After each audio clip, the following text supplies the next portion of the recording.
MyGBCs, and welcome to the MyGBC podcast, where on a weekly basis we will be sharing all things you need to know to be successful at the college and beyond. Hi, Peter. Thanks for having me back.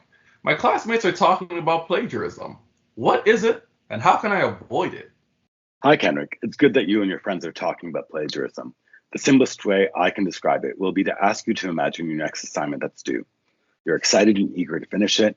You find some research online that would complement your work perfectly, and you add it in, but you forget to give it credit, and you have just committed plagiarism. Wow, that actually seems very easy to do.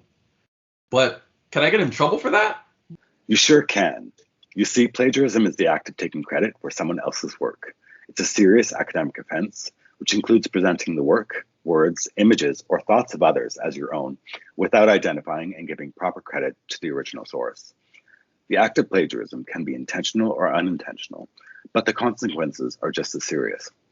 Some examples of plagiarism can be submitting an assignment that is not your own, or cutting and pasting text or images from the internet without citing the source. Okay, how do I avoid plagiarizing in my assignments? It's a great question. It's easy to avoid plagiarism by following some simple things. Remember that any information, including ideas that you did not create yourself, must be credited using a citation method. The most popular are APA and MLA. When you are doing research, working on assignments, and writing papers, you are expected to follow certain rules. Understanding and complying with these rules will help you uphold academic honesty and avoid plagiarism. Kenrick, have you heard of academic integrity?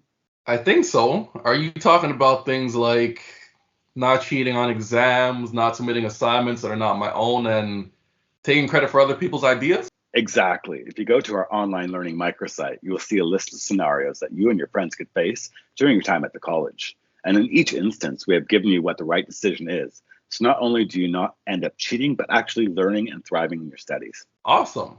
Thanks, Peter. Our tip of the week is about online etiquette, also known as digital citizenship.